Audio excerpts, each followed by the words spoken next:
프리미어리그 9라운드 모두가 예상하듯이 이번 경기는 토트넘이 크리스탈 팰리스를 가볍게 넘길 것이라는 기대감으로 가득했습니다.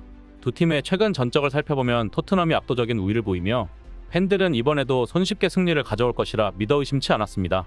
크리스탈 팰리스는 최근 8경기에서 단 한 번도 승리를 거두지 못하며 강등권에 머물러 있었기에 손흥민이 부상으로 빠지긴 했지만 그 공백을 메울 만큼 팀의 상승세가 강하다고 여겨졌습니다. 포스테코글루 감독의 확신에 찬 태도 역시 이러한 분위기를 더했습니다. 그는 경기 전 인터뷰에서 크리스탈 팰리스와의 대결이 마치 토트넘의 승리를 위한 과정일 뿐이라는 듯 자신감을 드러냈습니다. 손흥민 없이도 충분히 승리할 수 있다는 메시지를 던지는 듯 보였는데요. 그 중에서도 특히 메디슨은 자신감이 넘치는 모습이었습니다. 스스로를 토트넘의 새로운 중심이라 여기는 듯 경기 전부터 우리가 가진 공격력이라면 팰리스쯤은 문제없다는 강한 자신감을 내비쳤습니다. 팬들과 언론 앞에서 보여준 그 당당한 미소와 자신감은 그야말로 기고만장 그 자체였습니다. 경기 시작 전 토트넘 진영은 승리에 대한 확신으로 들뜬 상태였습니다. 손흥민의 공백에도 아랑곳하지 않고 메디슨이 경기를 주도할 것이라는 기대가 높았는데요. 축구 평론가들 또한 메디슨의 활약이 이번 경기의 핵심이 될 것이라며 그의 공격력을 주목했고 팰리스가 이를 버텨낼 수 있을지 의구심을 품는 분석이 지배적이었습니다. 토트넘 소식을 전하는 스퍼스 웹은 경기 전 분석에서 메디슨이 팰리스전에서 부상으로 결장할 손흥민을 대신해 해결해 주어야 할 키 플레이어로 내다봤습니다. 메디슨은 웨스트햄전 조기 교체가 되는 굴욕을 받기도 했지만 능력, 기술, 경험은 토트넘 최고다. 포스테코글루 감독은 팰리스전에서 메디슨을 공격적으로 기용하며 파페 사르와 함께 중원 기동력을 더할 것으로 보인다. 창의성과 피지컬의 균형을 맞춘 선택을 할 것인데 이렇게 쓴다면 메디슨의 기회 창출 능력과 사르의 견고함을 강화할 수 있다고 전했습니다. 이어 메디슨은 팰리스의 수비를 여는데 굉장히 중요한 역할을 할 것이다. 사르가 중원에 오면 공격 전개가 더욱 활발해질 것이다. 메디슨의 공격적인 기용은 베르너, 마이키 무어에게 공간 창출 능력과 키패스 등 더 다른 것을 제공할 게 분명하다고 덧붙였습니다.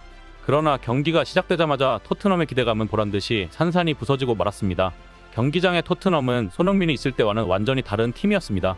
마치 처음부터 기세가 꺾인 듯 볼 점유율에는 집착하듯 공격의 흐름은 답답하기만 했고 슈팅 시도는 평소의 절반에도 미치지 못하는 수준으로 줄어들었는데요. 상대 크리스탈 팰리스의 수비진 앞에서 토트넘 선수들은 무기력하게 막혀버렸고 공격 기회는 좀처럼 생겨나지 않았습니다. 앞선 경기들에서 자신감을 찾았던 브레넌 존스는 경기 내내 무기력한 모습을 보였고 유일한 유효 슈팅마저 골대를 맞히며 팀을 구원하지 못했습니다. 솔랑케 역시 깊은 위치로 내려와야 했던 탓에 박스내에서의 결정력이 부족했고 공격 기회 창출에 큰 어려움을 겪었습니다. 특히나 메디슨의 플레이는 보는 이들을 경악하게 만들었습니다. 경기 전 자신만만했던 그가 막상 경기에서는 팀플레이보다는 개인적인 욕심에 집착하는 모습이었습니다.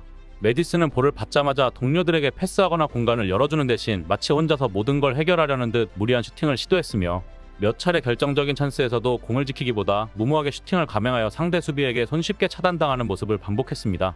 그의 탐욕스러운 플레이에 경기의 흐름은 계속 끊겼고 볼을 가진 메디슨은 오히려 공격의 걸림돌이 되어버렸습니다. 상황은 점점 더 악화되었고 메디슨의 무리한 플레이는 결국 동료 선수들의 집중력을 흐트러뜨리며 팀 전체의 패턴을 뒤죽박죽으로 만들었습니다. 메디슨의 고집스러운 플레이는 그를 믿었던 팬들을 실망시켰으며 결국 포스테코글루 감독은 그를 교체하는 결정을 내리기에 이르렀습니다. 그러나 이미 망가져버린 팀의 경기력은 교체 한 번으로 회복되기에는 너무나 깊게 침체된 상태였습니다. 포스테코글루 감독이 경기 중 여러 차례 전술적 변화를 시도했지만 팀의 공격력은 회복되지 않았습니다. 경기 종료 휘슬이 울릴 때까지 토트넘은 결정적인 득점 찬스를 만들지 못했고 경기장에 모인 팬들과 시청자들은 경기 전의 자신만만함과는 전혀 다른 침묵 속에서 경기를 마쳐야 했는데요. 메디슨이 경기 초반 보여준 욕심과 집착, 그리고 감독과 선수들 사이의 팀워크 부족이 결국 큰 패배로 이어진 순간이었습니다. 아니나 다를까 축구 전문가들은 이날 경기에서 토트넘의 모든 문제가 손흥민의 부재에서 시작됐다며 손흥민의 중요성을 다시 한번 강조했습니다. 손흥민이 있을 때는 팀이 유기적으로 움직이며 상대의 빈틈을 파고드는 플레이를 보여줬지만 손흥민이 없는 토트넘은 메디슨을 중심으로 단조롭고 예측 가능한 공격만을 반복했다. 이는 팰리스 수비진이 마치 대본을 읽는 듯 모든 움직임을 차단하기에 충분했다고 지적했습니다. 더욱 충격적인 건 경기 통계인데 손흥민이 있을 때 넘쳐났던 토트넘 선수들의 슈팅 시도가 이날 유난히 급감했다는 점입니다. 경기 후 기자회견에서 포스테코글루 감독은 어디 하나 만족스러운 게 없는 경기였다. 기대 이하의 경기였다. 앞서 얘기했듯이 경기 흐름이 자주 끊겼다. 다시 흐름을 잡기 어려웠다. 솔직히 말하면 상대가 우리보다 잘했다고 말했는데요.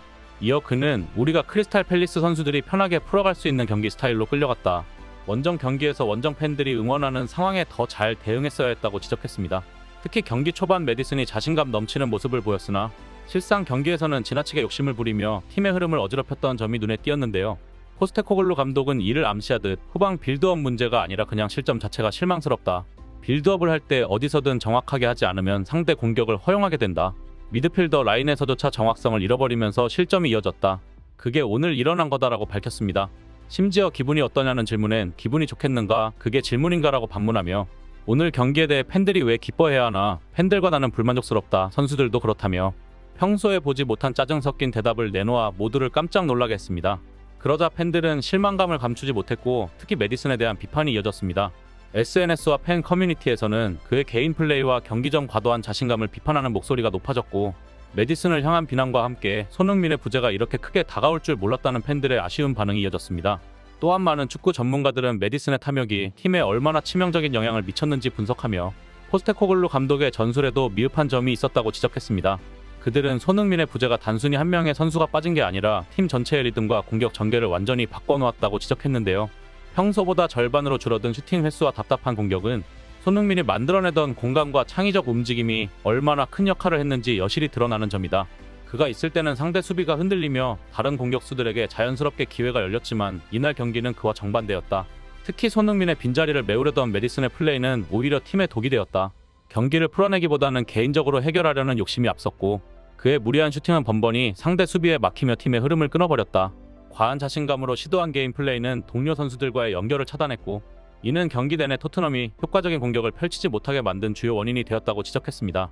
다시 말해 메디슨, 존슨, 클로셉스키 등 다른 선수들이 아무리 기회를 만들려고 노력해봐도 손흥민 한 명의 존재감을 따라오기 힘들다는 분석이었는데요. 실제로 통계에 따르면 손흥민이 빠진 토트넘의 슈팅 횟수는 평소보다 무려 50%가량 감소했으며 슈팅의 퀄리티도 떨어져 상대 골문을 제대로 위협하지도 못했습니다. 결국 토트넘은 이번 패배를 통해 손흥민의 중요성을 다시 한번 실감하는 계기가 되었습니다. 그런 가운데 메디슨의 발언이 다시 한번 모두를 충격에 빠뜨렸습니다. 그는 경기 후 인터뷰에서 오늘 경기에 너무 실망스럽다. 충분히 이길 수 있는 경기임에도 승점을 따지 못했다. 쉽지 않은 경기였고 내 역할을 다하려고 최선을 다했다. 개인적으로 패스플레이와 슈팅이 많이 아쉬웠지만 그래도 끝까지 경기를 풀어나가려고 했다. 물론 팀워크가 중요한 건 알지만 때로는 공격적으로 과감하게 시도할 필요가 있다.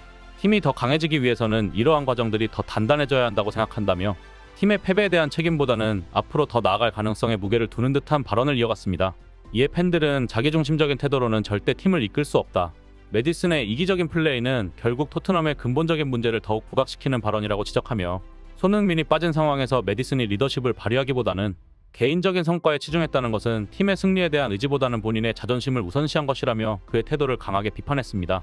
또 다른 팬들은 손흥민과 같은 리더십과 팀워크가 절실히 필요하다. 그렇지 않다면 토트넘의 상승세는 단순히 일시적인 운에 불과하다. 이게 손흥민 없는 토트넘의 미래라면 최소 강등으로 안 끝난다라는 등 손흥민이 하루빨리 복귀해야 한다는 반응이 폭발했습니다. 결국 이번 경기는 손흥민의 영향력이 얼마나 대단한지 모두가 실감할 수밖에 없는 경기였는데요. 손흥민이 돌아오기 전까지 토트넘이 이 공백을 어떻게 메울지 그리고 메디슨과 같은 선수들이 이 책임을 어떻게 받아들일지에 대한 과제가 더욱 분명해졌습니다. 이상 블랙튜브였습니다. 시청해주셔서 감사합니다. 구독, 좋아요, 알림 설정은 더 나은 영상 제작 결정에 큰 힘이 됩니다.